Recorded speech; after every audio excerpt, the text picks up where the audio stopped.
Jocko, what do you think of people in leadership roles who cuss? I see it in coaching. Guys either totally use it or are totally against it.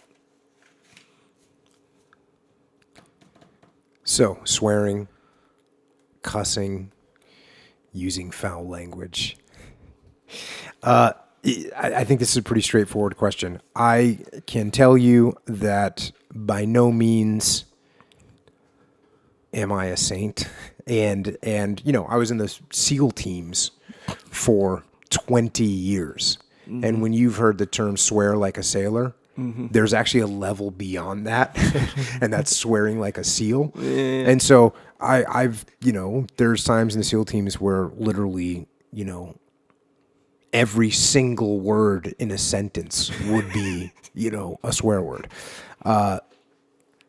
And that's something that when I go back and brief the SEAL teams right now on something, I go almost right back into that mode. Not quite as bad as I probably was at the high point of my career, mm-hmm. where I was well rehearsed and well trained at foul language. Mm-hmm. But hey, here's the deal. On a forum like this, where we're on a podcast where many people listen to this, including kids and my kids, and I try and utilize better language. Now, and I'll tell you what, I actually had a point where I sort of said to myself, yeah, I'm not going to do that. And I heard a podcast. Wait, you're not going to do what? I'm not going to swear a lot. I'm not going to I'm not just going to swear the whole time in a podcast. And this actually happened because I heard a podcast. I listened to a podcast where it was a conversation, normal podcast. There was a conversation going on between two people, and they were swearing so much that I just said to myself, man, this sounds ridiculous. It sounded completely ridiculous. Mm-hmm. And I just decided and this was before we started our podcast. This was, maybe like 2 years ago. I mean, it was a long time ago. I heard this podcast and I just said to myself, man, these people sound stupid mm-hmm. with so much swearing. And the thing is, like, you listen to Joe Rogan or like a comedic podcast and they're swearing, and some people, like, for instance, Joe Rogan, he swears, he does it at the right time, yeah. and it has comedic impact or it has value when he does it. So that's understandable. But I've heard people that they just, it ends up having no impact other than just to make you say, this person's not very smart. Right. So with that, I just try to keep it clean. Actually, it's not even almost like I don't consciously sit there and try and keep it clean, but, I try and keep it clean.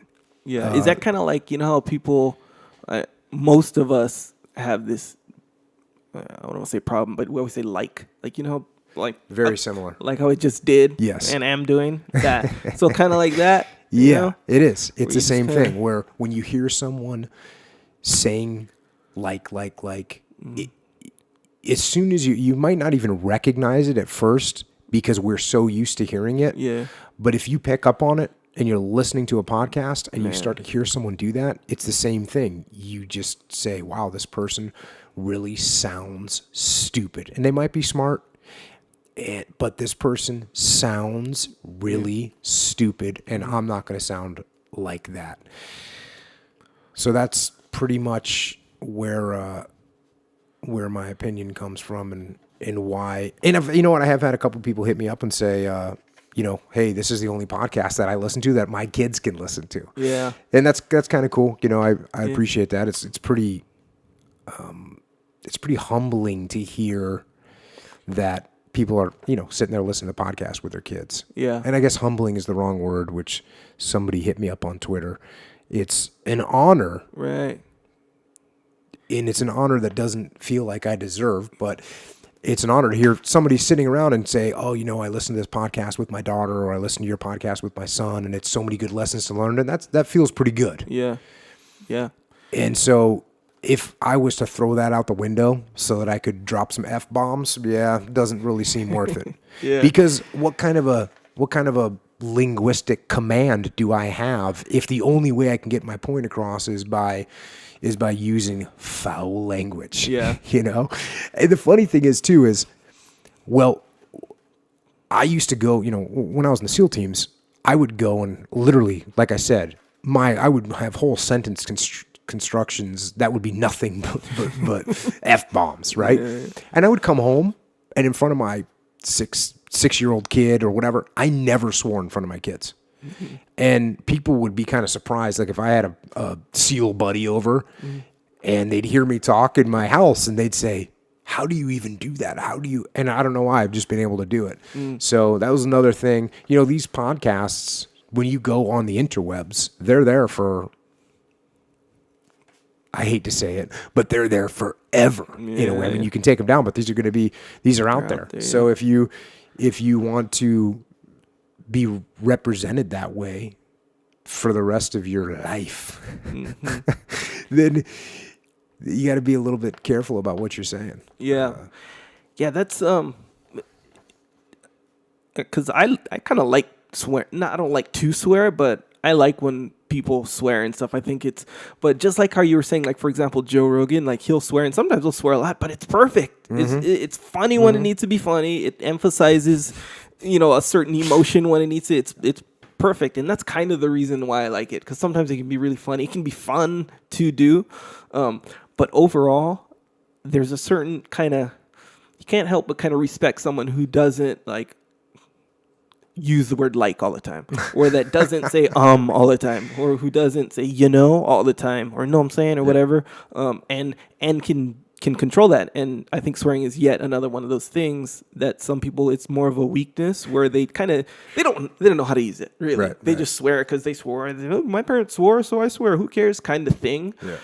And on top of that, you do have to consider who you're talking to. And in a podcast situation, you're essentially talking to everybody, regardless of who you're trying to talk to, who you think or want your audience to be. It's everyone. And anyone who presses the button is going to be listening. So if you don't care how you come off, then good. Then that's great. But I think you do have more of a control on how you come off when you can control how much you swear or don't swear. Well, I haven't had anybody, you know, hit me up on Twitter and say, hey, you really need to swear more, right? It doesn't happen. No one said, hey, you need to say more, or you need to say like more. Yeah. People don't need to hear that. They accept it because it's there.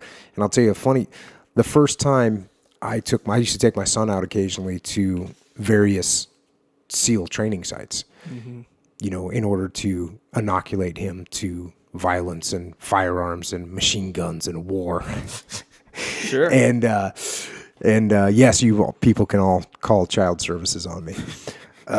But it was funny the first time, you know, he watched a SEAL platoon do some event, and I think it was at a urban training facility, and they got done, and I was debriefing them. And, you know, this is my son who had never heard me swear, and who he was at that age where, you know, a swear word was like the worst thing ever. Yeah. And he was standing there, and I debriefed these guys, and I debriefed them in the proper SEAL technique. And I got done, and he had a look on his face that said, wow, this guy is a little bit different than what I knew. And he was pretty shocked, and it was a pretty funny scenario. So you know how you say you don't swear in front of your kids? Why is that? Because you don't want them to swear, or is there a specific reason? I mean, there is. You know, if you ever see and I do, now that my daughters are a little older, I'll drop some swear words in them occasionally for impact or for humor, you know, or for whatever. So I will do it. But if you ever see a young girl swearing, you see a young boy, you know, it very much seems disrespectful, in my opinion. Yeah. So I don't want my kids to be running around with a foul mouth. Now, I took my son and a couple of his buddies, went on a little surf trip, and they were sleeping in a tent outside of, and I was in the camper, and I woke up at when I normally wake up, and they were up early to go surfing as well. But I was standing outside their tent, and I was pretty impressed with you could hear 'em. You could the hear 'em wide array of foul language that they produced. Yeah, and that's kind of the thing too, right? So it doesn't. If you never swear to your kids, it's not like you have protected them from swearing. So that's my point. Is that after I stood out there for a while, and I listened to them, and then I said something along the lines of, "Hey, are you guys done? And are you ready to go surfing?" And my son says, "How long have you been out there, Dad?" And I swore back at him. I swore back at him and said, "I've been out here long." Yeah. And then they kind of remained quiet for a second, and then they started laughing. I said, "All right, boys, let's go." I'm not a goody two shoes. I understand. And we talked about Patton. Patton swore. Right, that's insane, yeah. Incessantly amongst the troops, and then when he'd get in front of the politicians, he would not. And I guess I would hope to behave that way. And I used to do that too. I used to go. When we got back from Ramadi, I had to go and brief the Secretary of the Navy. I had to go brief the Joint Caucus. I mean, I had to go and brief some high-level governmental officials and whatnot. And I would just walk in there and not. Obviously, you're not going to swear in front of them. Yeah. So I think that's another situation where you've got to know and understand when to swear and when not to swear. Yeah. And hopefully I'm making the right decisions. And like I said, no one has hit me up and said, you really need to use more foul language. Yeah. And, there's times where we've used foul language on the podcast because, hey, it's a reality. It's a reality of Vietnam. It's a reality of all wars. Yeah.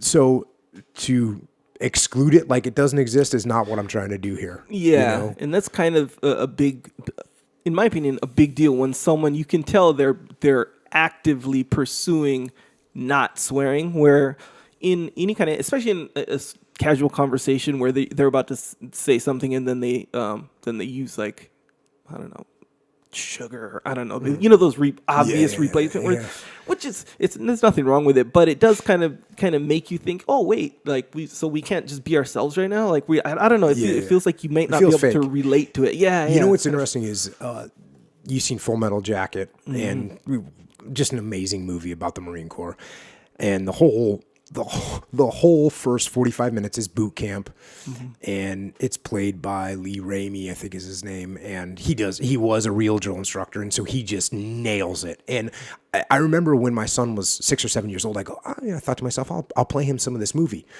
I'll just find some parts that don't have any foul language. There are no parts. The whole thing is just completely over the top, and it's awesome. So there's definitely a time and a place for it. The other thing is, for me, honestly, I'm always trying to do better at stuff. There's a challenge in trying to find words that are going to have impact without just going right to the easy button on the big F-bomb, because that's going to have impact. But if that's what you need to use, then it's just a little easy out that I don't want to take every single time it presents itself. And I'll tell you, when there's been a couple times with my kids where they've stepped over the line, they did something out of line. And when I've sworn at them, it was like I slapped them in the face because it was having that much impact. Whereas if I was just throwing it around all the time, it's taking away the impact of it. Right. Yeah, so strategically, it has strategic less effect. Swearing. Yeah, Patton apparently was, from what I read, he when he'd get people fired up, he'd do that on purpose. Oh, yeah. And then, even just in normal conversation, he didn't really swear that much. Yeah. Just one of the things. So he used it as a specific tool, to get certain things done as far as influence goes. Yeah. I can't believe we've talked for 10 minutes about swearing. That's right. It needed to be talked about. Hey, we got to ask the question.